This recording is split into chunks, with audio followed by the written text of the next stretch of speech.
In 2021, an elite restream unit was sent to commentate a qualification race between Leggystarscream and moonblazewolf. These people, Pancras the restreamer, Possum the tracker, as well as the commentators Poydrak and Punishinobi, are still wanted by the admins for multiple bad jokes. So if you have a race to be restreamed, or need have grown, and you can find them, maybe you can hire the P team.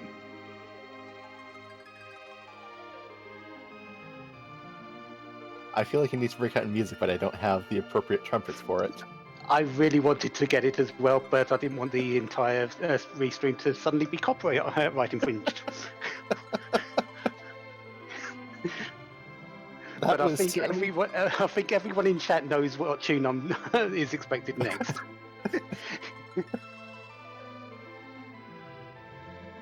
This is certainly a great start to a great race, Poydrak. Thank you for leading us in like that. You're welcome. Yes, welcome to the very last match of week 5 between leggystarscream and moonblazewolf. We've got a good one on our hands here to finish it out.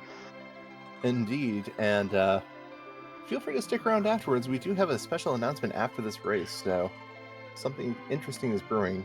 Not that you'd want to leave this race early, because this is very likely to be a close one. leggystarscream and moonblazewolf have both been very good runners. Moonblaze has been a long-time runner, and leggystarscream has been a rising star, so interesting to see how this clash is going to go.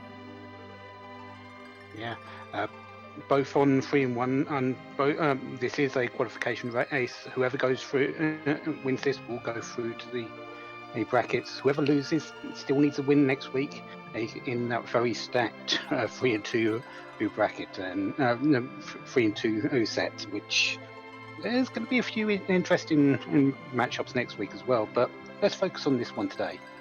Agreed. This is definitely, I'd say the 3 and 2 matchup is scary, but the 3 and 1 matchup here is already scary enough. So I imagine neither runner is terribly keen on losing this one. And with our objectives of get Rosa and get Edge, I imagine they'll be keen on hitting their character checks as soon as possible. Yeah, we do have the traditional complete Cave Magnus, forge the Legend Sword with the Adamant and trade away the Pinktail. We do need to do 4 objectives to get the crystal out of those 5. And Rydia starts. Rydia's an enigma in this particular flag set, isn't she?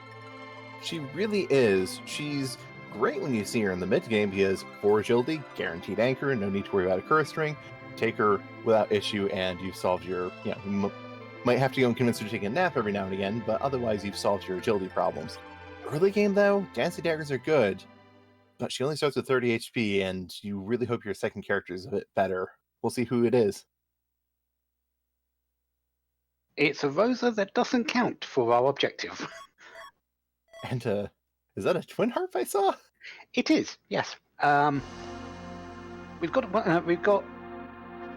one objective you're not wanting to do right away and one fake objective done.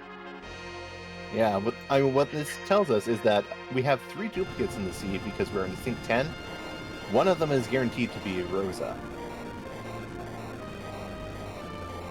It's a duplicate you'd like to see as well. Now, Rosa, a white mage in this particular meta that's sort of evened out over the last 5 weeks.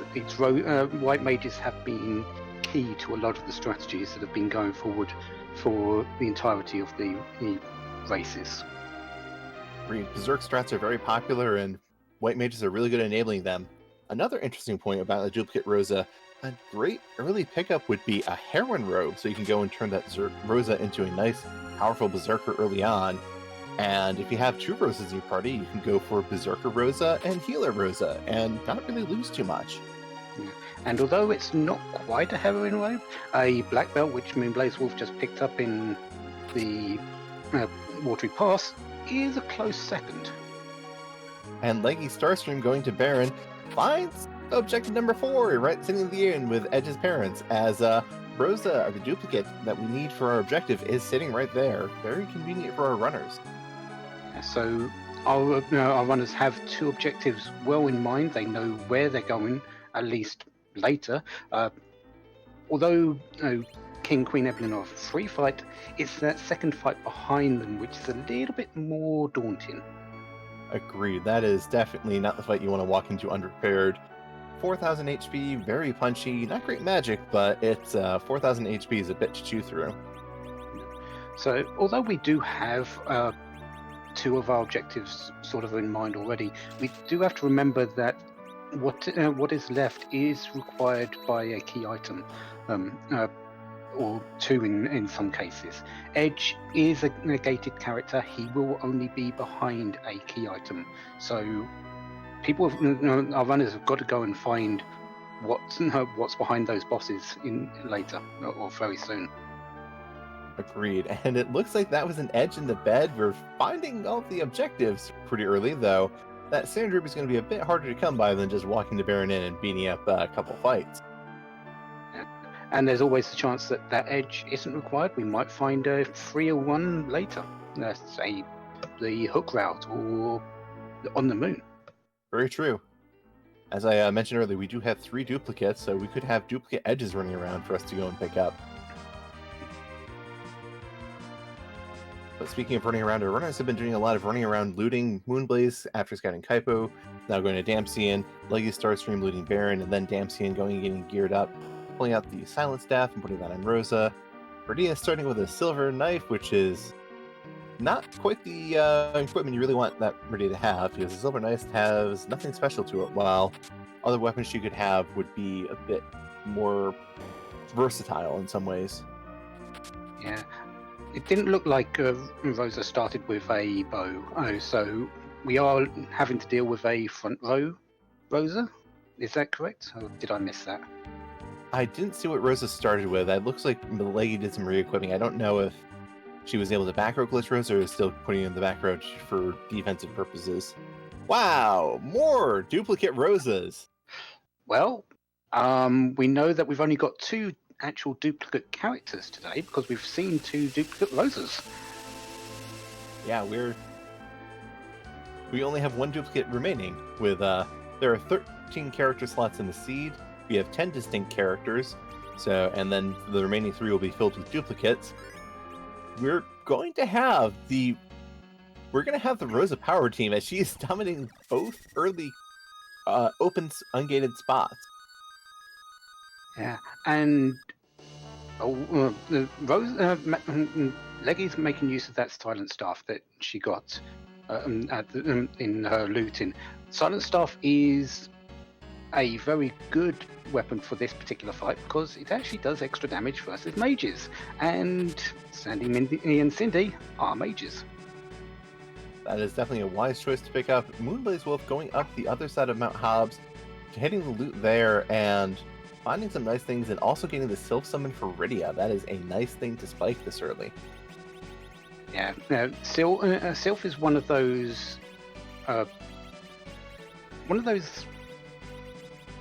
things that sort of change what Rydia could be. Sure, she's a great anchor, but she's also quite powerful if she gets a little bit of gear and that Sylph Summon online early. It makes the overworld very simple in a lot of cases. I agree, and Moonblazewolf is gearing up to go and hit this fight, and might regret putting that Silent Staff on Rydia because Rosa might want to swap to that instead of using the Charm Arrows. Either way, we have... This team is interesting to see. Moonblaze is giving a shot while Leggy went and reset out of it. I think Moonblaze found a bow and arrow for Rosa, which has enabled him to back row glitch his top Rosa. Yeah, I believe it was Archer Charm, so nothing too exceptional.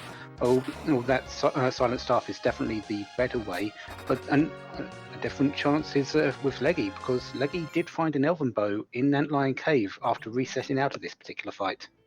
Yeah, and Moonblazewolf is resetting out, and I don't think he saved after he did the whole cutscene to get looting and getting the summon, so he's going to sit through those again, it looks like. Meanwhile, Leggy finds Golbez in Antlion Cave. Interesting place to find him because he's best fought with only 2 characters. Yeah, and since she's reset out of that duplicate Rosa, she still only has 2 characters, and Shadow Dragon will go hungry today. Shadow Dragon has a minimum requirement of 2 living characters after he is summoned, so If you have only 2 characters, well, it's not going to go and be able to munch on anyone in your party. It looks like moonblazewolf is making a similar dive, but seems to be skipping most chests. So probably won't find that elven bow leggystarscream did. Yeah, it was on the left side of the top floor, so he has already gone past it. But does find a ribbon in the save room. That is still convenient for this Golbez fight. That is not going to go and try and cast the instant death spell that ribbon will protect against.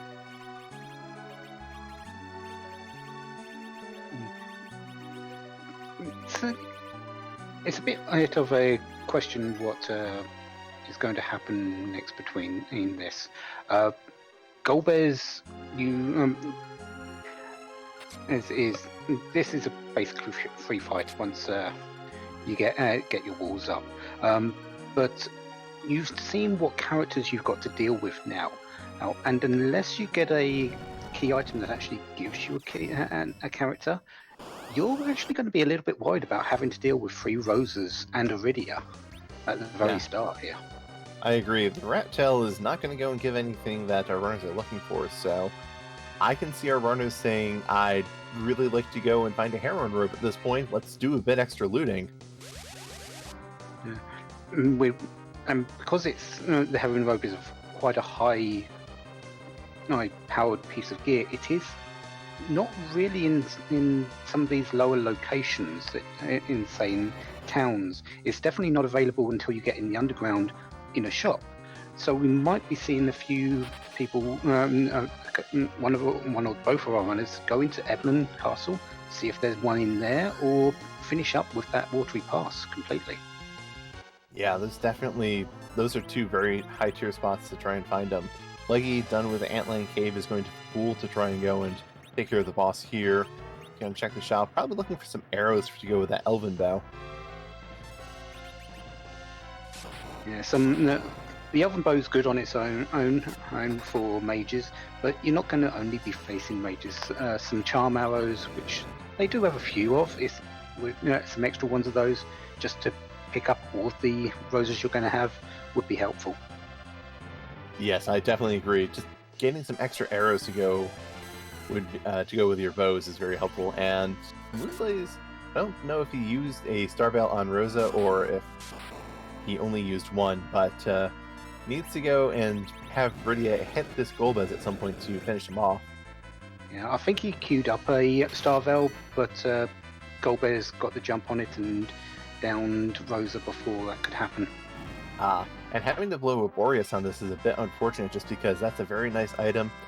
Golbez is going to do a fair amount of damage himself, but better to win the fight than to go and get nothing out of this. So Moonblazewolf going into the Rat Tail, while leggystarscream is going and fighting Bahamut at Kabul. Yeah. A good side note for Moonblaze is that he has got Rydia with those experience. I don't think he's checked out that Sylph is on Mount Hobbs yet, so...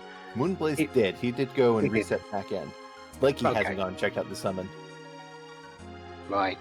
So he's got that Rydia online a little bit. Should have enough MP to take to cast that Sylph. So it isn't too far out, but that Rosa not getting that little bit of burst experience at the very start is a small problem. Even though it is only 1,000. Yeah, it still hurts, though. I don't know if Rydia's gotten enough experience to use that Sylph that she learned. Oh, she does. She can go and cast a Sylph. That is going to be a big help for Moonblazewolf, as that is a big jump in damage for Rydia. Yeah. Leggy reset out of Bahamut. Looks like had a small issue with the Mega Nuke coming out. With just 2 characters, Bahamut here is actually quite fast, and the Mega Nuke will definitely take out the characters with this amount of poultry health. Yeah, and looks like Leggy was trying. The first time was trying to avoid using a Star Veil, decided it wasn't worth it, and went back in using a Star Veil this time. Yeah, they started out with 3, and I believe Moonblaze has still got 1, but Sylph coming out. Hopefully we'll get this before the Mega Nuke, but might have it just in case anyway. Yeah, that Rydia is not doing the most damage with that Self Summon. It's a good spell, but Rydia is still pretty low level. But we do get a Magma Key from Kabul. That is nice underground access. You do not have to worry about a hook route with 3 Roses and Rydia. Yeah, I think this is definitely a case of if you see sirens underground, you pop 1 or 2 of them just so you can get some experience on these characters. Get your damage started as quickly as possible. Yep. And we do see Elven Bows for sale in Silvera, and along with Fire Arrows, which leggystarscream is picking out. And Life Potions and Throw Rages, 2 things you like to go and see, as Life Potions are exceedingly helpful and Throw Rages can be extremely crucial for certain fights. Yeah, Odin is one of them if you want. If he's in a fairly weak magic spot, and can be used to instantly kill him if you wait long enough. And there's also Kunyatso, who is a pain, and Throw Rages are sometimes the best way to get past his wave counter, his waves. Yes, that is. Throw Rages cast Lit 1 on all enemies, so it's very important if you need to dispel a wave on Keinazo, but cannot go or do not have a Black Mage, or don't have their turn up even. And Leggy choosing not to go underground yet, but instead choosing to go to Baron Inn, it looks like. Might want to go and just check who's behind this King Queen Evelyn. If it's another free fight, you have a 3rd character, and when you're underground, if you find those sirens, you've got 3 people to level up instead of just 2. Yeah, she is definitely just getting an extra character is nice. Going in, potentially hitting the pan here is nice. It is another key item check as well as a character check, so could go and help you, give you a bit more advantage underground.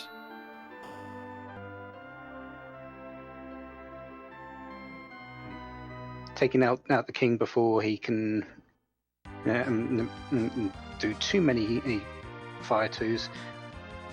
This is a fairly okay magic spot, so you don't want too many, especially with how much damage you're putting out.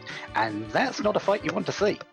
That is very so not the free fight you want to see. This is Ogopogo, opening with double big wave that does 50% of the character's max HP as damage. Rydia goes down.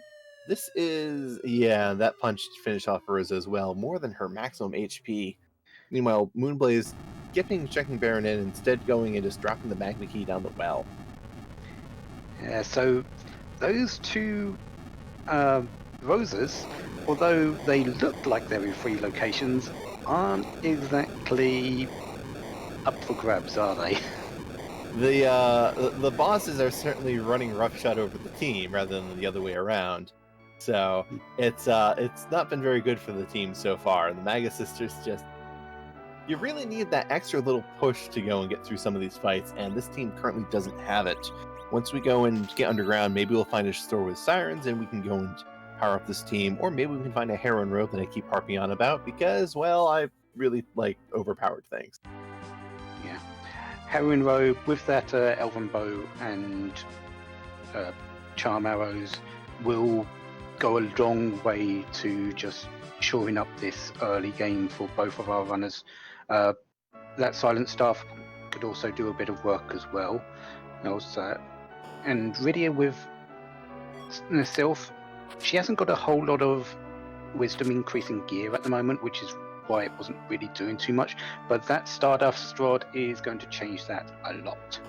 That Stardust Rod probably just doubled the team damage potential.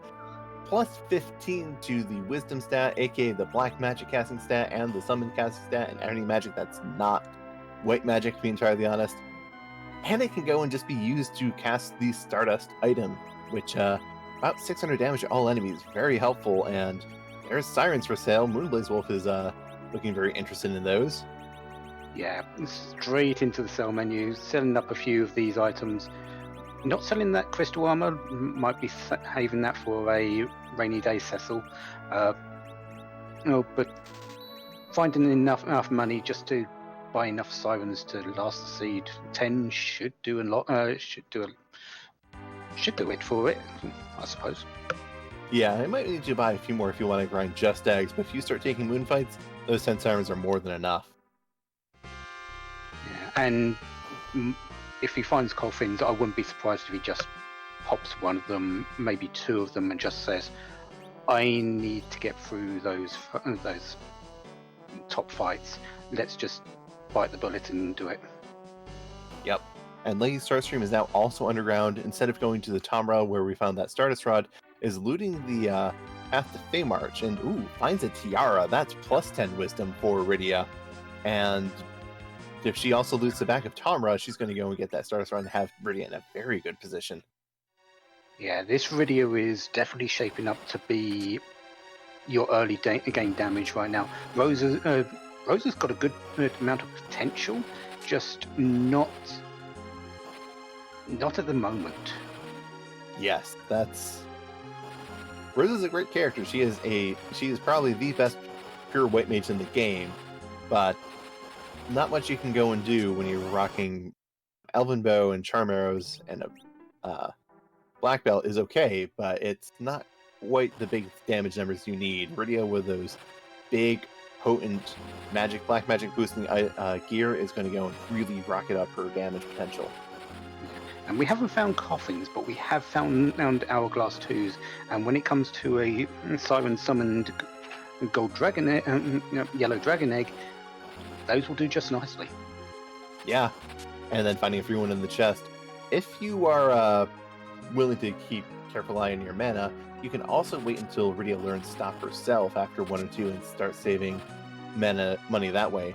Go and stop the dragon manually and cast your sylphs until you go and finish off the egg. Yeah. I do have to be a little bit careful because Stop doesn't have a whole lot of duration when cast as a spell, especially at low levels. And Rydia is likely going to be the one that's going to do your damage as well with Sylph against those yellow dragon eggs. So need to be a bit careful, but shouldn't be too bad. Very true. And we see that is Plague in the Leviathan spot. Doable fight with the correct setup, but not something you want to try and take on right now. Yeah, you really want a number of other characters as than the two that we've got at the moment. Yang in the other spot, great if we got a Cecil that's paladinized, but again, no damage here, no survivability. Yang would just kick you to Kingdom Come in that spot right now.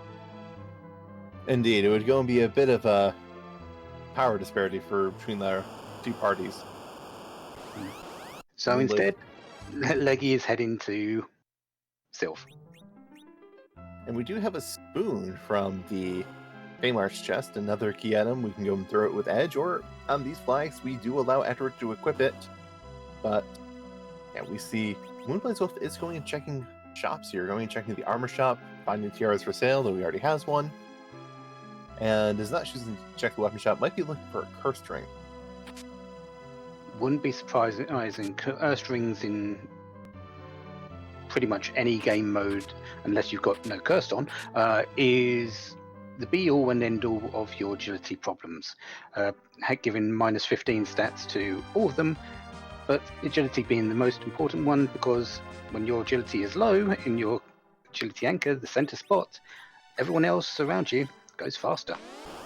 Yeah, even the enemies, but if you're taking enough actions, it doesn't matter because you'll go through all your turns, Andy goes through their turns. If you're keeping up with them, that's what matters. And Leggy getting the news that there are sirens for sale, but she has already spent a lot of money. I wouldn't be surprised if she just breaks her back and sells a whole lot of other things. She's got a good amount of items in her inventory to sell, so get up to that 40,000 mark, get 10 sirens, she'll be happy with that. And Moonblaze is doing exactly what I expected. Crack an egg, use an hourglass on it, get some levels. Free eggs will get virus on Rydia. You might not want to go that far exactly, but I wouldn't be against it right now. Yeah, Rydia with those, that extra power from the Stardust Rod and the Tiara is definitely doing good work. Going in, doing 1400 damage, a lot, but not quite enough to go in one shot. So, yeah, both the runners going through a Hourglass, Moonblaze going into another fight. Taking that, just grinding up these early characters to get you that extra push to go and just hit the plateau where you can run through the overworld and not go and take wipes that cost time. And who thought, after watching in the start, Rydia Rosa, you never really hate to start like that. That going through a couple of checks, that they're still on Rydia Rosa, and having to actually grind up to do anything. Yeah, that's especially since we know the other two characters that are easily accessible right now are Rosa and Rosa.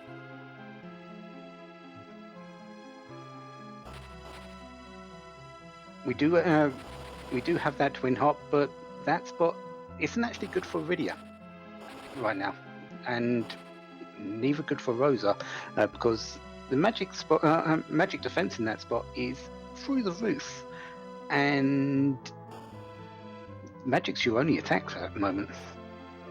Yeah, we see LeggyStarscream having not picked up that Sylph Summon is unfortunately just bleeding time to moonblazewolf, who's able to get through about 2 eggs in the time that took Leggy to do 1. And she does have Berserk on Rosa, but still doesn't have that big, nice Virus Cat level spell of Sylph on Rydia. Yeah. So settling with 1, I'm likely going to be heading just doing a bit of recovering.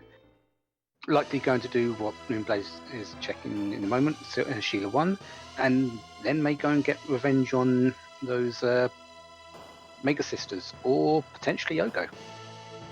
Yeah, I think the big question is, what characters do you feel are going to be a big benefit to your team? Because maybe you leave a Rosa around to go and just be a potential anchor if you need, go to Baron N to hit the character check, and moonblazewolf gets an Excalibur. Great for a Cecil we haven't seen. Well, we have seen a Cecil, but not the one we can pick up. Knowing you've got 2 Rosas on the plate, you're going to have to pick up 1. I wouldn't be surprised if the one on Hobbs stays there, and you just go for the one in the Baron Inn because that's the key item check. That is exactly my thought. Go and keep an anchor, keep Rosa around as an emergency anchor in case you need her, and take this guaranteed Rosa who also gates a character check. And there's been a little bit of talk about ordeals. With 2 characters, it's okay, but and you've got Sirens, so I wouldn't be against the play to go up there right now. Because you might get one of those character checks. You might get that Sand Ruby, get that Edge. You might get a package. You might get a Darkness Crystal. Anything that sort of moves you along than what you've got at the moment. Yeah, you are really hurting for a solid physical fighter. This team, again, as we said, Rosa and Rydia, fine characters. Rydia is definitely weak. She's definitely not one of the stronger characters, but with that Sylph Summon, she's going to be able to more than enough. But you need to go and get a source of physical damage to get through that Twin Harp. Yeah. The other thing about the physical side is we've got weapons for pretty much any physical damage dealer, except maybe Yang. We've got an Excalibur. I think we've seen a Gungnir Spear. Yeah, we've got that Dwarf Axe for Sid. We've got an Edge that long blades should be available to pick up somewhere in one of the weapon shops, and they're not too expensive. So we've got the means for a physical character. We just haven't found one. Yes. The seed is just teasing you with, hey, one of your objectives is Rosa. Wouldn't it be great to find her early? How about making her the guaranteed first character check you're going to make in that seed because she's in both the 2 spots you're going to check early? And let's give you this Twin Harp as well, which is tantalizing because it's an objective, but we're not going to give you any means to actually beat it for a very long while. Yeah, we're not going to go and be nice and just hop out a heroin robe somewhere early. No. We're going to go keep those nice and hidden. making use of Sylph against Ogo here. I honestly don't blame this play. You want to do as much damage as you can. Using an Berserk on Rosa, Berserk her up with those Charm Arrows and Elven Bow. Let her do as much damage as possible. Sylph is the main aim thing of this fight anyway. Yeah, that Sylph going and healing up the team is real nice, as is that Bahamut summon. That's damage. Does anyone want to have a very powerful Rydia in this particular thing? We said she's an enigma. Yes, she is probably one of the weaker characters in this game, in this flag set. But when you get this kind of start for her, do you care? Yeah, that's... I mean, I'm willing to go and take a shot at Cave Magnus because the magic defense is really high there, yes. But there is a limit to how much damage, you know, that defense can go and cut off. It's a little less in the mechanics of how magic defense works. All spells have a role for... They have a damage range where they'll go and do up to the base value to 50% above it. And then magic defense is subtracted from that base value that you've rolled. So if you have 40 magic defense, your spell rolled 50 damage, well, you're doing 10 damage with that roll, but you got another key rolls based on your wisdom and willpower. Bahamut has a base damage of about 400 or 500, I think, maybe even up to 800. The maximum defense that you're going to go and be getting is 254 without just being immune to magic. 254 is a lot. 500 to 600 is a bit more than that. Yeah, and this isn't a base level Rydia with just enough of mana to cast Bahamut once. No, this is a level 25 Rydia with a Stardust Rod, Tiara, Rune Ring. This Rydia is going to go and just, hi, would you like to meet my Dragon God friend? Because we're going to see a lot of him. Leggy is also through that Ogo Pogo spot. Congratulations to that. A lot harder of a fight for her. Picking up the reward of Bahamut, she's not going to be saying no to that in the slightest. Yeah, I think Leggy is going to feel annoyed she wasn't able to get this sooner, but feel glad that she has it now. This is... I imagine both runners feel behind just because whenever you take a wipe in these seeds against players of this capacity, you are always worried, oh, I have definitely gone and bungled some part of this early game and lost time. Let's see, I can hope that my opponent is having as good a time as I am, but I'm not going to rely on it. Heldim is a fight that does counter summons with Quake usually. Unfortunately, this spot has only 3,000 experience, 3,000 hit points. And Moonblazewolf showing the most important thing about counterattacks. You have to be alive after the damage to do a counterattack. Yeah, is Rydia secretly Wyvern today? I mean, Rydia is certainly going and playing the role of Wyvern to the enemies. It's, hi, well, this is a fight. My first turn. I cast Mega Nuke. What are you going to do? You're going to take Mega Nuke to the face and regret it, aren't you? I think the enemies wish they could have Starveils. This will only last up to a point, of course. Rydia, there will be times when the hit points do go over 9,999, so Rydia won't be able to kill in one shot. But that won't be for a while, and Rydia is going to take just dismantle this early game. And Leggy is taking that Bahamut and going straight for an objective, going to get music. Leggy knows how powerful Dragon God is, and knows that Dragon God can go and pierce the magic defense here, and is just saying, yes, go for your objective. While Moonblaze did go and get a hook, which is another character which might go and be that edge week. And has just done ordeals. Also, a Cecil to pick up that Excalibur would not go amiss.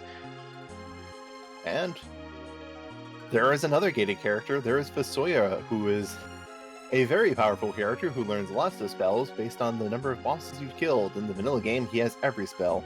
In Free Enterprise, we kind of tone him back by making him kill a bunch of bosses before he gets all of his spells. But having cleared this overworld and ordeals, that's a lot of spells for Fasoya. This this seed has opened up a whole lot in the last 10 minutes. You've got your power now. Radio is your power.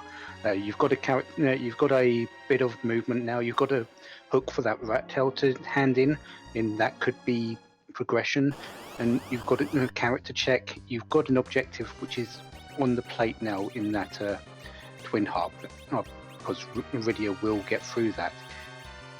It's just a matter of what do you want to try next. And Moonblaze is saying, I'm going to go and check that character after this rat tail.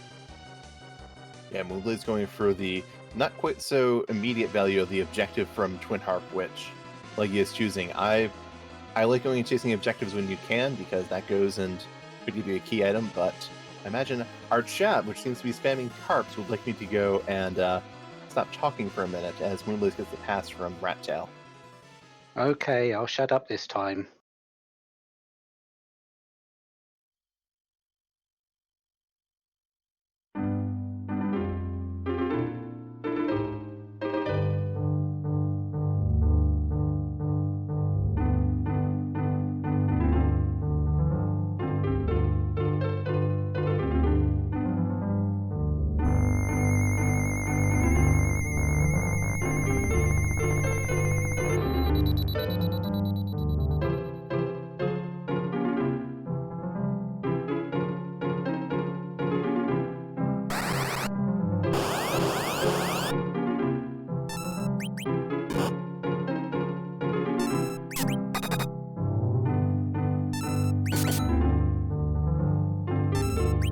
We hear the Star Fox 64 theme on the harp, and we find a second key item check in the form of D-Mist. This is going to be interesting for our runners, as not really getting much on physical damage, and Radio's been a bit slow, not going and queuing up a Dragon God to do some damage. Yeah, might be a little bit worried that Bahamut might not do it, but we know it should do, but just playing it safe a little bit. And the character at the end is not exactly what you want to see. I've heard that you're sick and tired of finding roses. Can I interest you in Discount Rosa? Yes, that is Porum, the other white mage in the sea, the other pure white mage in the game that we kind of ignored because she does go and learn Exit naturally. She does learn Berserk 2 levels sooner than Rosa, and then she doesn't go and learn Cure 4 until level 48 and has about 1500 HP at that point in time. She is a great character to take along, but when you've seen 3 roses and you've already got 1 leveled up, and you're really looking for fighters, you don't really want another white mage. Sorry, Demi, but there is a limit. I know your typical party is 5 white mages, but we need a little bit more rounded out today. Yes, we would appreciate to have some level of a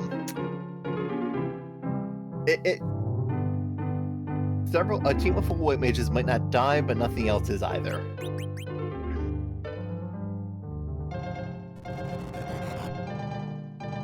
Queuing up that Bahamut now taking a little bit of time out just to test it, if nothing else. And Moonblaze has found Kenyatso in the castle dwarf, and Kenyatso says, I'm done. I'm out of here. Bye. 9,000 damage on Moonblaze's side, 4,700 damage on LaliHo's side, both of them enough to one-shot the boss. LaliHo's Starstream is through Cave Magnus, is going to be getting that first objective complete, and will have that D-Mist check in Mist Village. Well, you got the double water boss, and we have Pain at Dwarf Castle. There's our first melee, and if I'm right, and we did see a Gungnir Spear, he can, with a little bit of experience, he's going to fit in quite nicely. Yes, though I think that Gungnir Spear was on West Hobbs, which Moonblazewolf did not go back and reloot, to my knowledge. That might be a problem. But maybe he has another one that I missed. Yeah.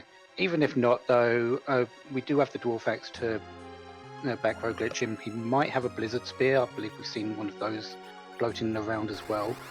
So I don't think he's going to be completely out of the running in the damage, just a little bit behind our tiny summoner, who's not so Yeah, tiny now.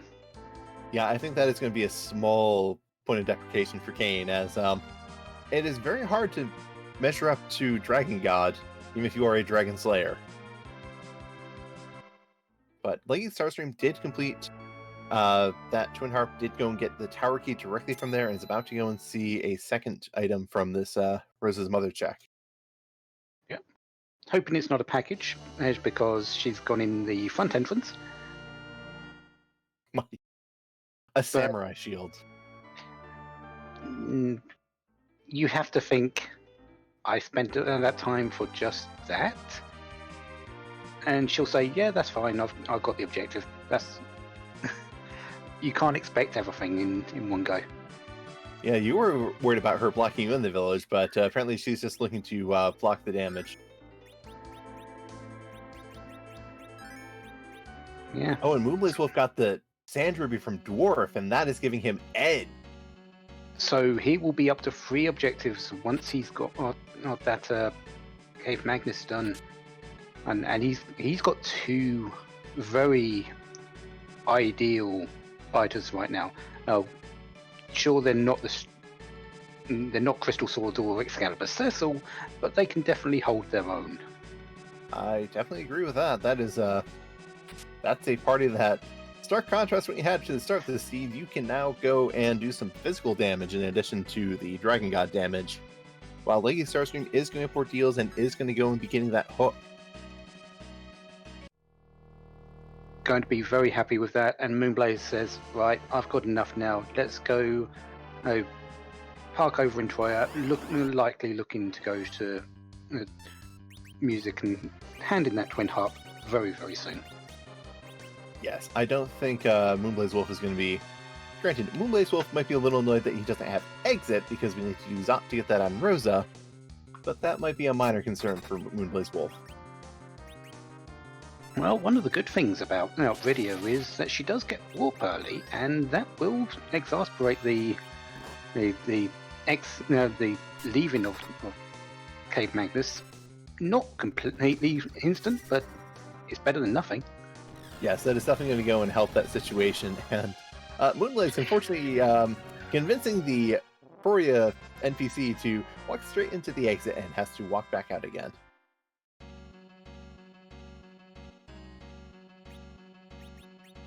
Let's have a look. So we've got a ice brand for Kane. That's not too bad. That's serviceable. Yeah, there are certainly worse items to go and have. Strength ring is going to be kind of convenient. Edge starting with a poison claw. That's cute. That's Assassin dagger isn't bad, but you definitely want a bit more. Ninja shirt though on him is you always happy. Yes, it's a meme item, but in Sineki, you find a ninja shirt, you find a ninja, you are happy you have it. That ninja shirt is it's real hard to hit Edge when he's wearing one of those. I think that thing gives a base 70% physical evasion or something incredible. It is a very, very strong piece of defensive gear. Yeah, but very good on the physical defense, very good on the magical defense. Gives a little bit of agility as well. Not quite. Doesn't give any strength, so it doesn't give any real great attacking prowess. But when you're surviving longer, you can do the damage a bit further. There's from chat. The Sand Ruby was from Dwarf Castle. And Leggy Storm is going to about get a hook from the top of Ordeals, while Moonblaze will get a tower key, provided he is able to go and defeat this Mist Dragon, which I expect Moonblazewolf is not going to have too much issue with. Yeah, I fully expect a certain dragon to come poking out of its wings and go blah. Pretty playing the role of Mega Nuke. Pancreas joked that he was going to go make every boss wyvern. Little did he know that he was going to make us the wyvern of the seed. Well, he wasn't lying. Completely. We are seeing a Mega Nuke every fight.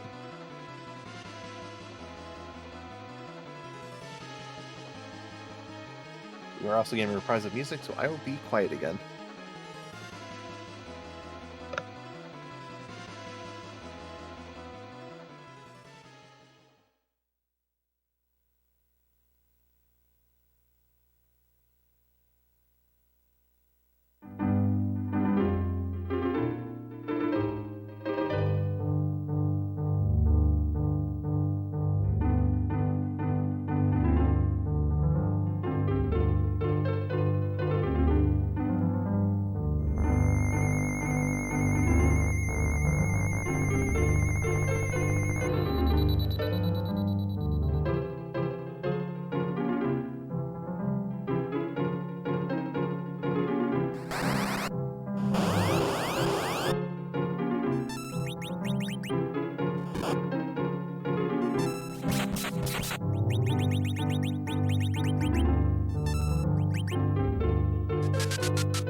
And just as we have a reprise of the Star Fox 64 opening theme, we also have a reprise of Dragon God defeating the Dragon Mist.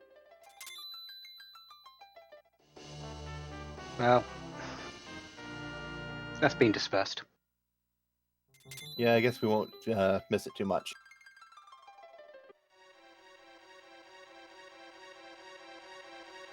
And Leggy picks up her path, so she can now go to Zeromus whenever she wants. I wouldn't suggest it right now, but she could go. Yeah, he can go and say hi. He's going to go and see that you don't have a crystal, and while you're just sitting there, he's going to smile broader and broader and broader, and then start throwing Meteor at you. But moonblazewolf has completed objective number 1 and does have their tower key now, while leggystarscream is going and scouting down this poke route to see who the character is going to be. Probably disappointed by the Borum, and is going to be maybe intrigued by the coffins. Moonblaze did pick up a couple of coffins and a few tents and mute bells, but went to the end and saw Borum and then reset it up, but didn't go back in and buy them. So the easy way of dispersing and some of the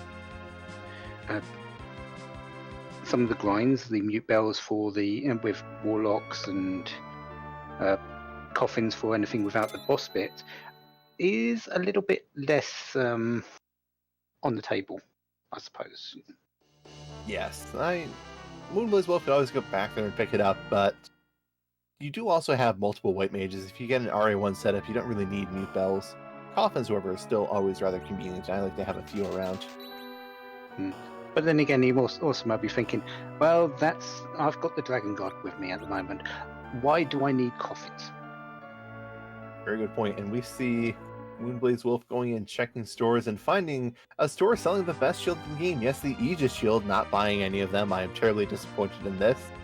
I may or may not be slightly obsessed with that shield. It does cost 20,000. It is quite a bit of a purchase, especially if you want to pick up some of the other really nice things in shops later. And the priority was much more on Edge, having 2 long blades and making sure he can do damage as well.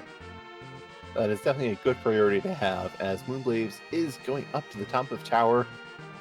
And this is one of the spots where Rydia can no longer go and just completely destroy things. Meanwhile, leggystarscream, not doing what moonblazewolf did, is picking up Borum and adding her to the party. Borum is one of those characters where she doesn't get a whole lot of agility to start off with. She's not the slowest character later on up. That's more set for Teller, Sid, and Hallam. But early on, if we're going by base levels, she is the second slowest with 7 agility. So that might be the reason that she's been picked up. There is another thing pointed out in chat. She learns exit without going to Zop. That's something that no one else on the team currently does. That is very true, and if things are shaping up as they are, and we're going to go to the moon beforehand, you don't really want to warp out of the moon or walk out. Yes, and we haven't had any visibility on any of the other exit casters of Tella, Thessel, and Fasuya. One of them, you can't have all three of them excluded from the seed, but one of them you could exclude two and have the last one be on the giant, and you're not picking up that character. Mumbum up the top of the tower, explosive personality, but shouldn't be too much of a difficulty in this particular spot. Yep, and Moonblaze is choosing to kill off middle Rosa. Looks like wants to go and anchor with that Rosa. While Edge, I believe, still has 2 Assassin Daggers equipped. Very good for going and making Edge very fast, as those Assassin Daggers give +5 strength and +5 agility. Not as good damage as the longswords, though. No, but that Rosa is definitely not base level, doesn't have an agility of 8, so... And that Edge still is at his base, so he doesn't want to go too much in and change the agility setup he's got. He wants Edge going fast, as fast as possible. So maybe later, once he's got a few more levels, got more experience, got more agility in him, he'll change to those long blades. But right now, those Assassin Daggers are doing just fine. Yep, almost doing 1,000 damage a hit, and Dragon God coming back out again for a second time this fight. Mom Bomb, don't think she's going to go and be getting through her exploding script this fight. Definitely not. Don't get all the experience you'd never do with the Mom Bomb fight, because I believe some of the experience is set up in the bomb. It's the Mom Bomb part itself before it goes into explosion phase, and you just lose it because it never dies. And speaking of never dying, moonblazewolf might not be having the dream dive of getting to brackets with a good record, as they have the pink tail. They are technically in go mode. Are they going to go and hit up this? They are hitting this tower key spot. They might be looking to go and pick up another key item or a good weapon here, and might regret walking in here, getting the alt gauntlet. He is at 8 key items. The crystal will give him 9. If he can pick one up here, even if it's going through this very long and wondering why you're doing this fight, it's still worth it to decrease the time of your grind by half. Yes. Once moonblazewolf turns in the pink tail, he will get the crystal. That will go and be a 9th key item. If he has an extra key item from here, he will get 10 and get double experience. That is important for, one, we do not have access to the moon. We can't go and take some very high experience fights. The best fights we're going to have are eggs, which means, 2, you're going to need sirens, which you may or may not be able to afford at the moment. So you want to go and just get anything that cuts down your grind as much as possible. Run out of MP as well on Rydia, so Bahamut is not on the table to finish these fights up very quickly. So having to go through them with Sylph, with attacks by Edge and Kane, it's going to take a little bit longer, but he'll get through it. Yep. And something I'm curious, is moonblazewolf going to go and change their party lineup, as they have an okay team? Rydia's summons, unfortunately, are not very good against aromas, because the best thing you can do with a black mage is reflect spells to bypass counter nukes and to bypass HP refill counters. With only Bahamut, you may go and choose to dump Rydia for all of her work so far and pick up a fresh anchor and level up that other Rosa.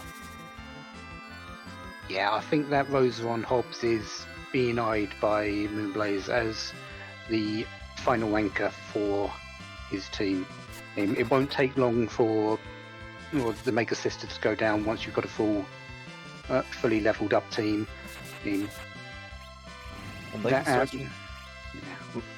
Go ahead. Sorry, just Lady Starscream saving in front of the tower, and has not checked Kaipo, is going and checking the sand ruby that she just got from the tower of the Dwarf Castle, excuse me. So she's going to see that, and then she's going to go probably back to that tower and go straight up and get her pink tail as well, completing her 3rd objective. or objective number 3 being her fourth and final objective. Yeah, so we're going to be very quickly in go mode for both of our runners, and it's just going to be a race to grind and then head to Zeromus through that pass. Yeah, we may not see the Darkness Crystal this seed. Interestingly enough, if you see the Darkness Crystal, do you change your grind at all, or do you just say, look, I'm going to go and sell everything I can, just do gold dragons, and just rush through this fight? And Yellow Dragon Eggs is my way. I don't even pick up that. I don't even think about going to that Lunar Well. You've got the pass. Do your grind and get some more sirens if you need to. Do your grind, go. That is definitely fair, because Rosa and 2 Berserkers, edged with longswords, Kane. moonblazewolf does know where a Gungnir Spear is. That is definitely a better weapon than an Ice Brand. You can grab that on Hobbs, and hey, guess what else is on Hobbs? That Rosa, who would be a great anchor for this team. Yeah, a lot of it's pointing to that Hobbs intently for not for Moonblaze. Leggy has decided that they're going to use Porum as their anchor. Again, that 7 agility is quite nice. So it doesn't have to do that, but not going up the tower yet. Going to be grinding on 7 key items, I think it is. I do believe you are correct. It looks like 7 key items, as Podrak got the 8th at the top of the tower. 9th will be the crystal. Oh, I didn't know I was racing. You said, sorry. You said I got the pink tower at the top of the tower. My brain likes confusing names. You are in this tournament, which is what confuses me even more. I know, but I'm very confusing. But I mean, there's just so much going on. How can we keep it all straight? As moonblazewolf is finishing the tower and is going to go and see what key item we get. Well, Leggy doesn't seem to be using Porum as an anchor, is leveling her up. That's a surprise, but we haven't seen a cursed ring, have we? Oh, and there it is. Might have just got a couple of levels just to make sure she has Berserk, so she doesn't have to use it twice on Rosa and waste time with that. moonblazewolf did go and get a Baron key from that tower. The gauntlet is paying off and giving the 10th key item for moonblazewolf. If Leggy skips it, that could be a big difference. Yeah, but she's doing her grind now. Well, I say that, but then she's finishing and likely going to tower. Might have just wanted a little bit of extra experience on Kane or Edge just to get through these fights quicker. Yes.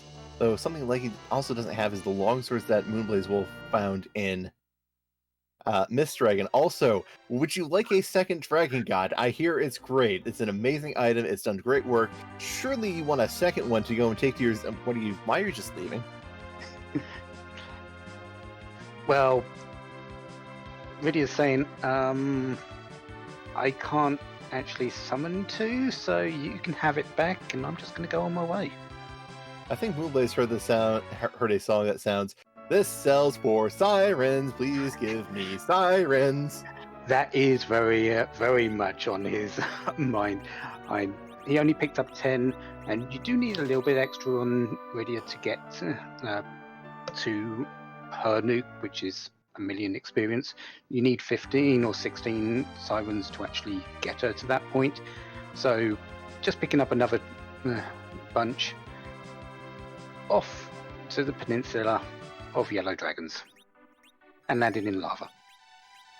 Look, it's the pressure's on, and we've got a real hot team going. I wonder. It's been cold outside as well, so why not? We did go and see a bit of cold mist, didn't we? Yeah. And not got any MP. Go and throw. Yeah, moonblazewolf is definitely feeling the pressure right now. Yeah. This has been a very quick scene. It was difficult to start out with, but it opened up very quickly once that hook came out and once underground access came about and got that first bit of experience on Rydia and Rosa. After that, the key items have been coming at a pace, and we've got go mode in 50 minutes. That's fairly quick. Yeah, this isn't Zima Zone 3 where, oh hey, yeah, here's a starting go mode, have fun. This is, you have to go and get at least 3 different key items, probably 4, because you will need to get underground access, you need access to Zeromus, you need to be able to either trade in the Pink Tail, forge the Adamant, and do 2 of the 3 of completing Cave Magnus, and then do 2 other objectives. That is something where you just need a lot of key items that you typically don't see, while we've got 10 key items from about as many checks. Only a few key item checks didn't pay out for these runners. Yeah, Moon is definitely not the place to be. They haven't seen Adamant, haven't seen Legend Sword. Both are most likely up there.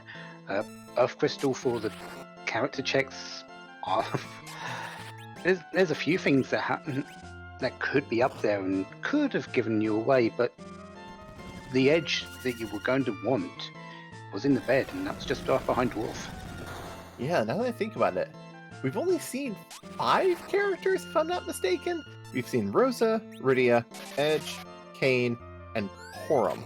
Have we seen any other character this seed? No, we have not. And we've only seen 2 dupes, both of them Rosa, so the likelihood of that last duplicate being a Edge is very low. Yeah, that's those are some interesting odds. Also amusing that we haven't seen 5 of the other characters in the seed. Granted, we do have a very quick seed and we haven't seen a number of the character checks, but that is pretty interesting.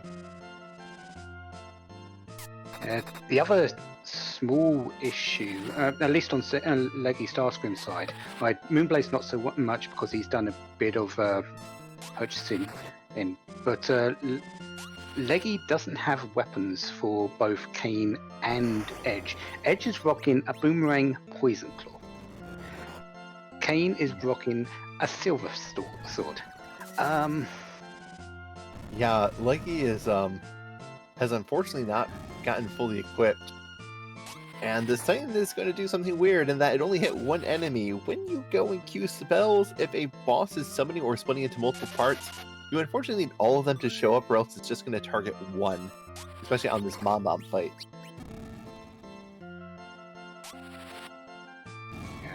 Had that queued up well before the explosion happened. Was hoping it to go off before it did, which likely would have defeated it, but explosion happened, bombs came out. Get these out before the explosions. Should win though, because 4 characters, 3 bombs. Yeah, I don't think we're going to go and see Leggy be too worried about this, though. Might not be happy about how long it's taking for the fight to finish. And there's the Bahamut finishing him off, while Moonblaze is just steadily grinding along, up to 2,000 HP on Rosa. I wonder how far moonblazewolf is going to go. If he's going to go for full virus and do hybrid strats, or if he's going to go for just safer HP on Edge and Kane and go from there. Considering what sort of equipment you've got on Kane, 2 longswords are good, but they're not great, and Kane's only got an ice brand. You want that nuke on Rydia. You're going to go to the full level 50 for her, I feel. Definitely not. Moonblaze does know that there is a Gungnir Spear in the seed, and Lady Starscream hesitating and then choosing, yes, we want to go and do this tower key, we want a 10th key item, and is now trapped in the fight with the gauntlet. Again, and if yes, it's a long fight, yes, you've got to go through it, but if it gives you that 10 key item, which it will, she won't care. Halving your grind time is not a small feat. Yes, especially when you have been rather strained on resources so far. Granted, we do know that our runners are going to go and get a nice benefit called the Bahamut summon you can sell, because you don't need 2 of them. Yeah, but I'd rather have the double experience. Yeah, with the weapons Leggy has, I don't think the world that exists where she's content to not take her casters to nuke, because she's not going to have much damage any other way, unfortunately. She either has to go shopping for weapons, or she has to go and take Rydia to nuke, and there's a bit more guaranteed value in taking Rydia to nuke. Especially when she has a tiara and a Stardust Rod. And also in the process, Rosa will hit white, so you're going to have that on your side as well. And that might be also why Purim was kept up for that little bit of infusion of experience, just to give her berserk, so the whites can come out a little bit quicker. Yes, that could be very important.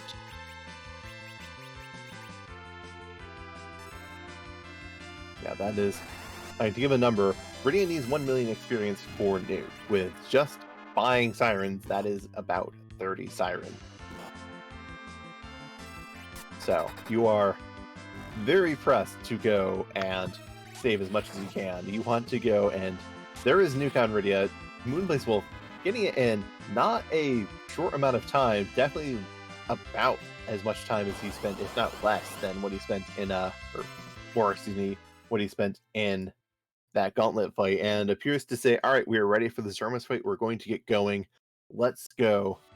LeggyStarscream, unfortunately, she's getting through the gauntlet fight, but Moonblaze is done with the grind. That is a bit of a thing to come back from. And Moonblaze is heading to Toroya, looks to be getting ready for the final equips, and is going to be setting up for the Zeromus fight. If there's any final equipment to be done, or no, Moonblaze is, all right, we're set, let's go. I don't know if Moonblazewolf is just his battle speed, but I do see that chat has adjusted what they're saying. With the Z flags out in chat, I do believe we have an important question for our audience support track.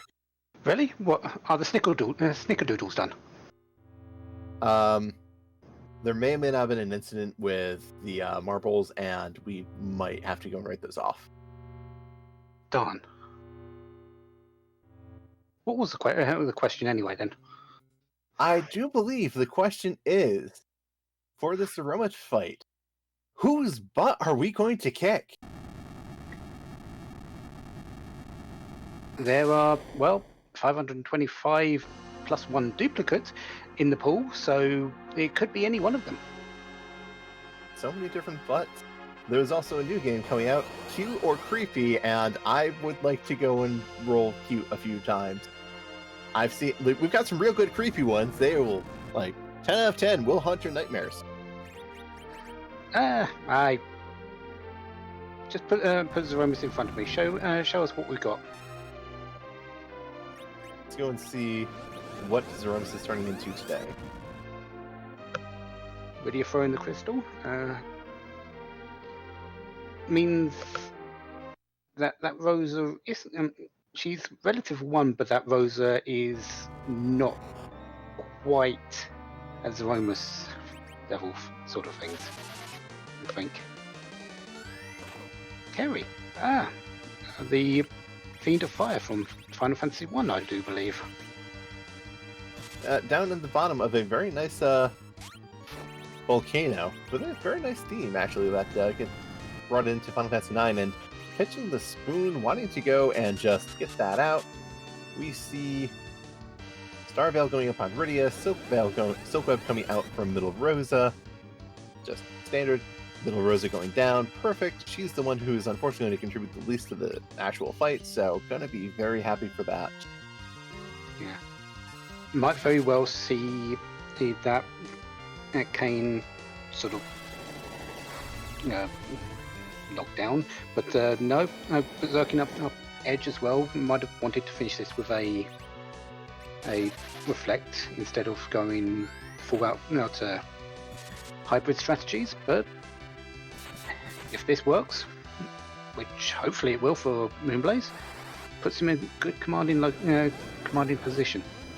Yeah, and meanwhile, have LaliHo getting the 10th key item is going to go and turn in that rat tail to go and get their crystal, or that pink tail, excuse me, get their crystal. Yeah, going to pick up that Bahamut, likely going to make a very quick 180, head back underground, go and get some more sirens, go and do their grind, their full grind, and well, head off to the Zomas themselves. Yeah, we definitely don't have any room to take a breather here. This seed has not been terribly kind, and it started slow, and then it just threw bricks on the accelerator once you got the Dragon God. Yeah. It sort of started out very quick. It sort of started accelerating once Moonblaze had that Sylph, and Leggy didn't. But yeah, once Bahamut came into the picture, it just went and foot to the floor. Yep, there is just...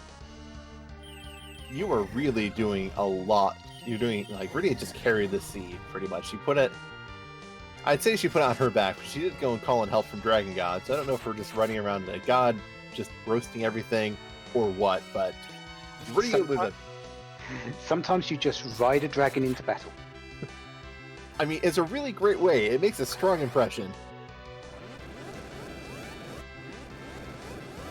Yeah, because I don't think she did summon it. I think she just rode it around and said, there, there, there, there, there. Thank you very much. Now, on to the next place. Thank you kindly. You have gone and destroyed my enemies.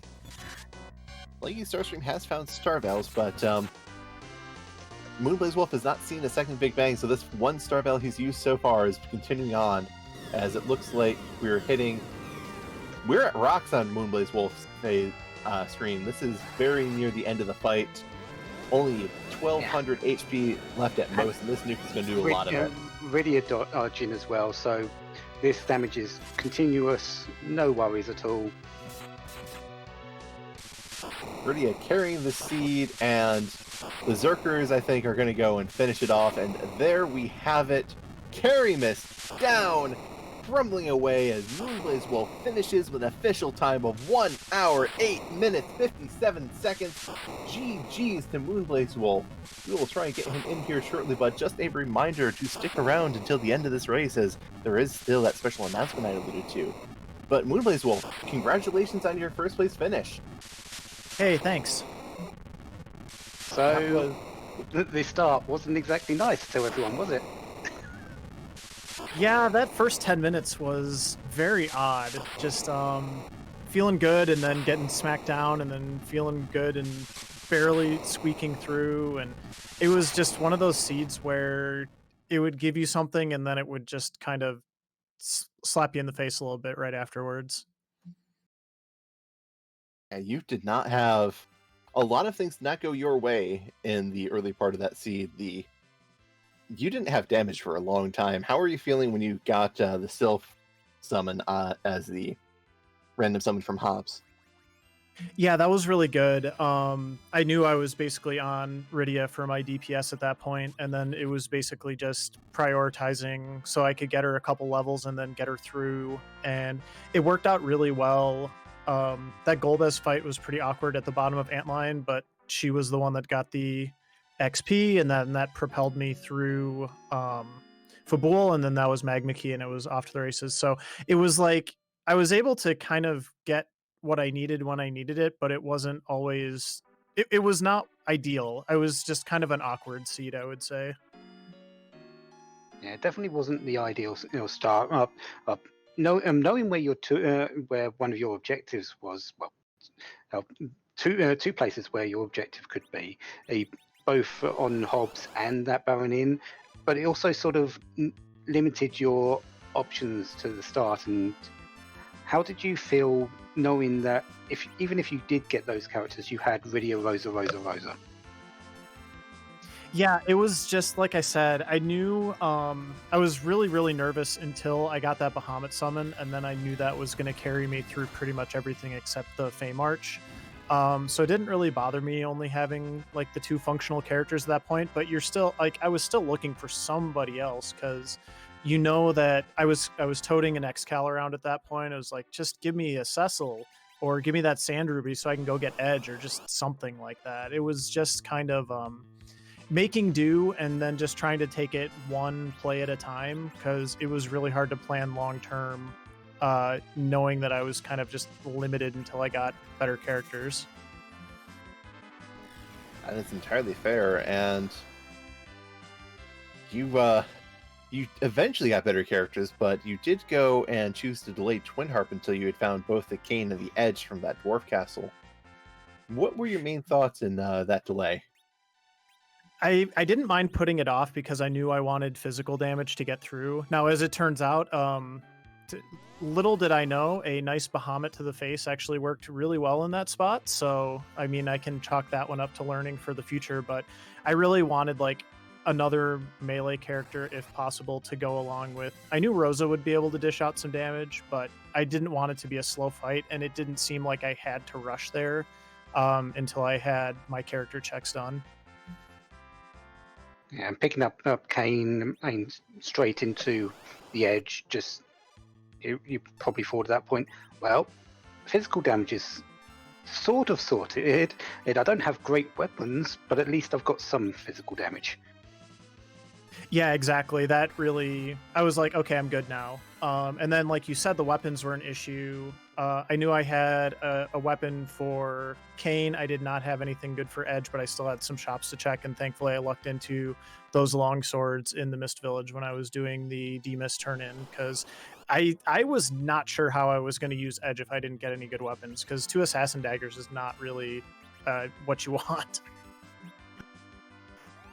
Yeah, this is the Sineki flag is certainly going and making Edge a lot harder to use, just starting with nothing, no good equipment, and sometimes effectively no weapon with that Poison Claw. Yeah, absolutely. He was not going to be particularly helpful in this seed. Aside from, I guess he could do some darts. He could probably wear a Star Veil if I wanted to go reflect strats or something to that effect. But it was, yeah, this was a really good example of why Edge is usually compromised, I would say, in this format, which is good. Like, it's interesting to play with Edge in a slightly different way than maybe what we're used to. So I agree. Go ahead. Yeah, so now 4-1, and you're through to brackets. Weight off your mind? Oh yeah, that is like such a good feeling, just to know that I'm going to be able to play in the bracket round no matter what. And Leggy's a really good friend. It's weird when you play. I'm just glad this was a 3-1 match and not a 2-2 match, because I knew one of us was going to make the brackets and the other person would still have a chance to do it next week. So I was definitely happy for that, but also I don't want to have to play friends in tournaments like this if at all possible. So it was a little bittersweet, I would say. But Leggy's going to do just fine next week. I'm not worried about Leggy. Yeah, good attitude to have, and I agree.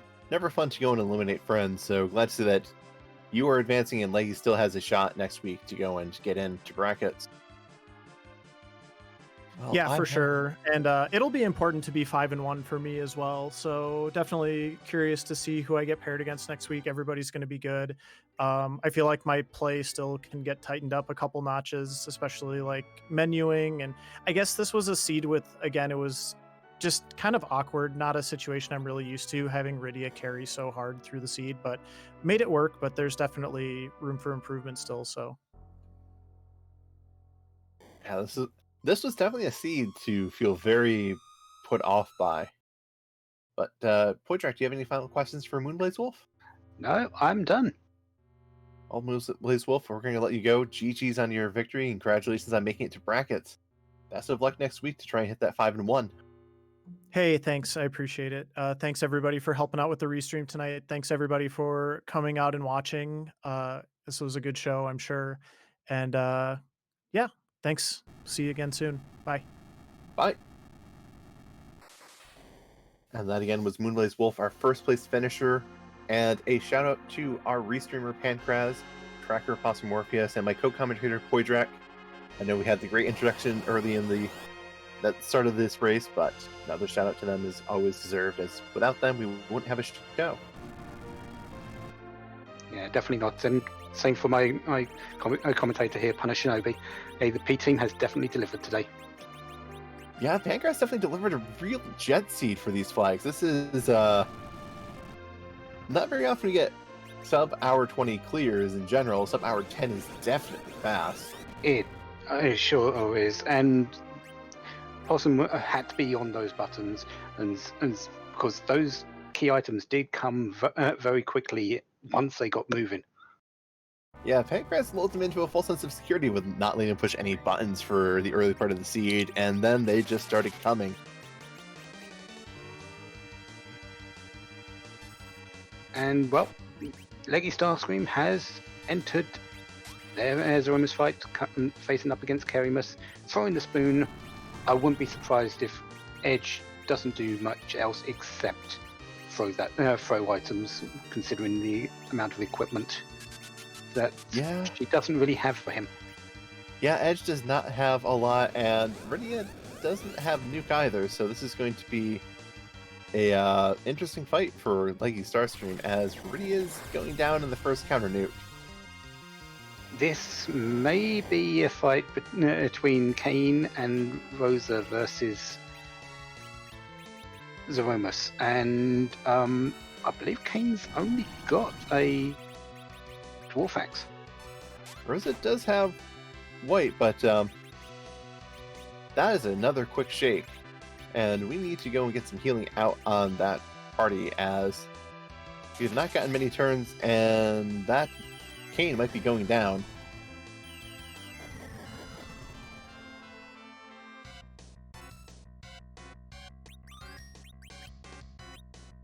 We do see a Cure 2 coming out, but I didn't see any Cure 3s in Leggy's inventory. Yeah, no Cure 3s. I don't believe we've even seen them in this seed, and so I don't think they've even been picked up. We do have that one elixir from the starter kit, but that's a full big bang, full power big bang. That's a reset. Yeah, that's that is definitely not.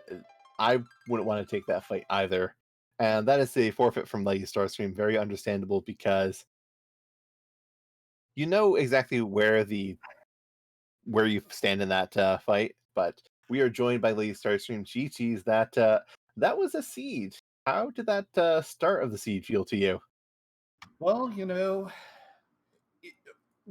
it's one of those things where you know that feeling when you're driving to work, you're about halfway there, and you're like, oh crap, did I leave the oven on? Yeah. Yep. I'm climbing up Mount Ordeals and going, oh crap, I forgot to check the summon. Yeah. That did unfortunately give Moonblaze a fair bit of life, because that was Sylph, and Moonblaze leveraged that as hard as he could. Oh yeah, 100%. If I had remembered to check that, I would have been using that for all it was worth. It is a very good spell. It opened everything up until you got that Bahamut. Then Bahamut just said, well, I'm just going to burn you all. Yeah, the power overwhelming via dragons is definitely the Rydia story. Do you want to see a mega nuke? Okay, bye. I assume we basically had the same routing. I was just a little bit delayed from the self. It was very much that, yeah. There was slight differences with your initial bits at the start, which is normal because everyone loots different places. But essentially, you were checking the same places. Moonblazewolf was a little bit behind because, as you said, the Sylph was the big factor at the start. But yeah, everything was lining up. Did notice you at the end you didn't go fully in the way to the nuke Rydia, and you didn't really have great weapons for your front lines. Is that sort of what and seeing that Moonblaze had finished already, was that just the thing saying, well, let's just put this one in the side, let's not pressure myself anymore, I've got another week next week, I'll come back with a fresh frame of mind? Yeah, it was 100% that. Like, I'm like, I've ground enough, the finish is already in. This isn't going to change anything. I might as well go in and see what I could do. And then, Porum's agility was a little higher than I thought it was going to be. was very normal but deceptive.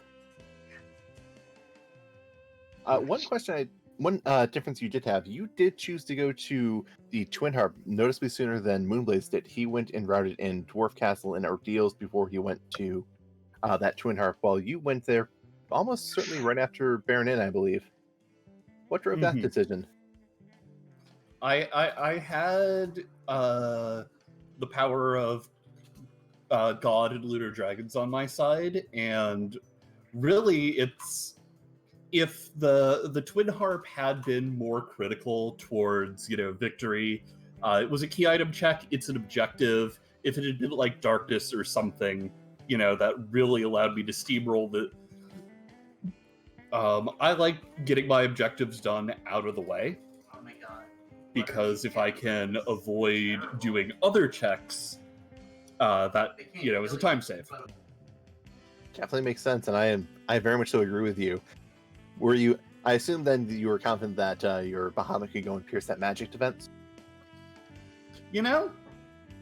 I wasn't. Here we were hyping up that it was going to happen, Marco, and both of our runners is coming out and saying, I didn't actually realize that until I actually used it. It was one of those where I'm like, well, I know that with high enough power you can actually get damage here. I think I'm there, but I definitely went to the side room to save just in case I was wrong. And luckily, it was just Demas there, so the fight would have been fairly beatable, just a little bit slower if the dragon hadn't landed. Very fair. That is... It's something that magic is not one of those things you think ever works in that spot, so I can't blame anyone for not thinking of it. It is very niche, to be entirely honest, and it's not very often you have Iridia with enough magic power to go and do anything to that.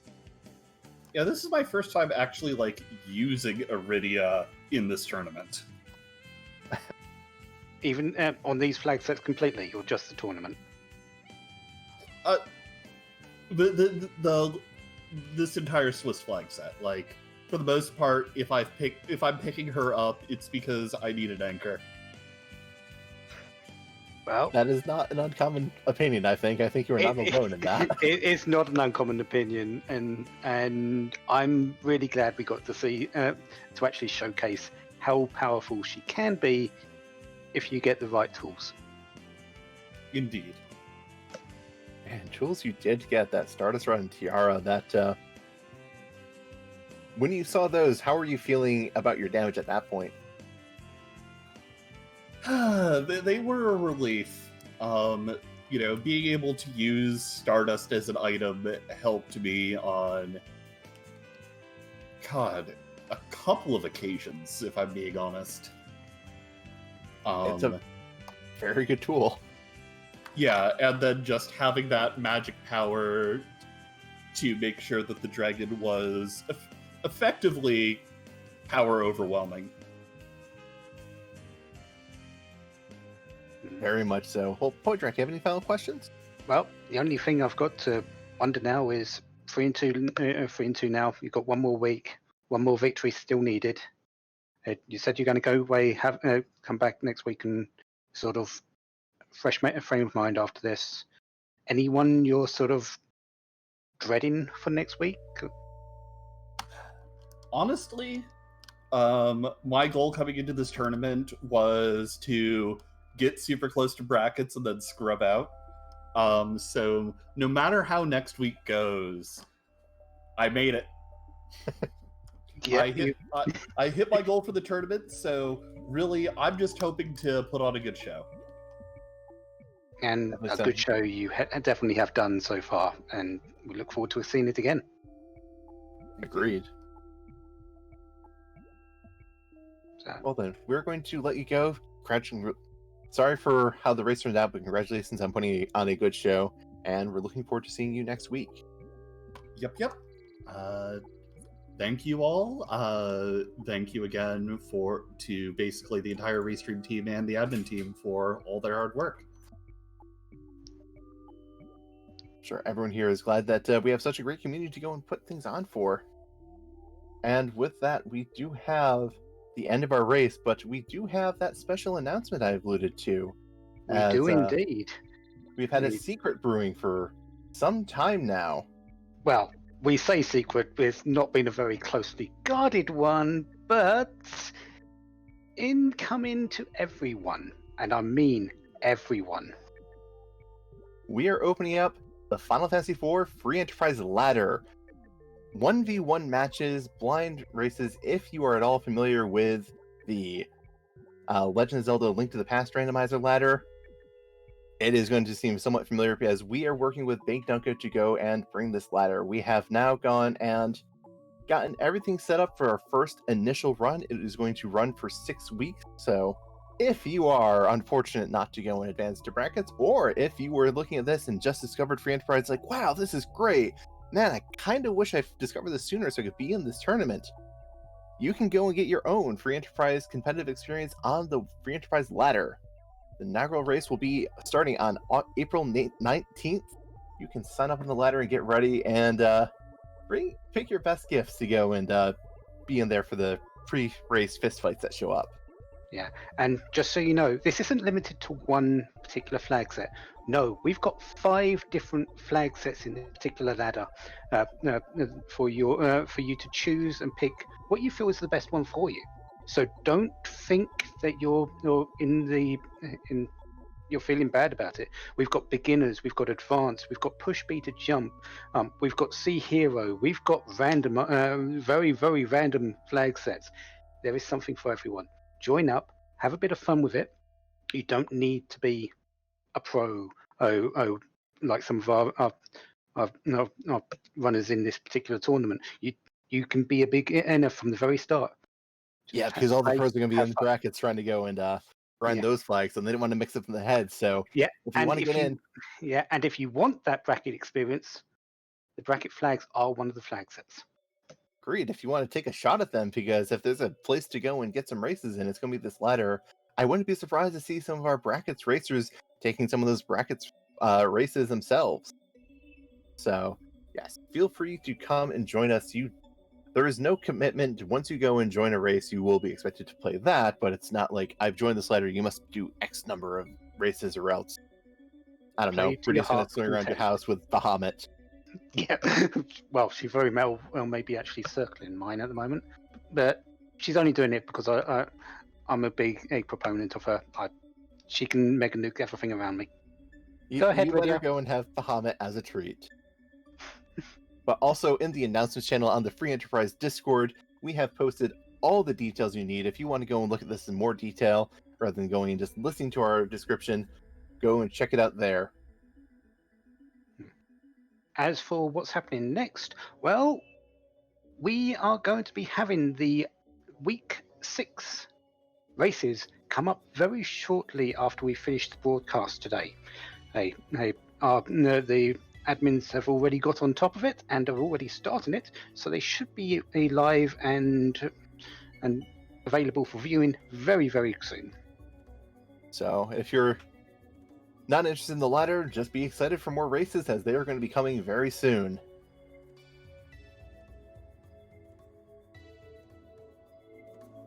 But with that, we are at the end of our broadcast. We are going to be sending all over to Vitasia, so feel free to go and give him a nice big hello. Please do not spoil any results of this race, as people there may not wish to be spoiled, but feel free to let them know it is a good one. And Vitasia is doing some Lali-Ho League Swiss practice.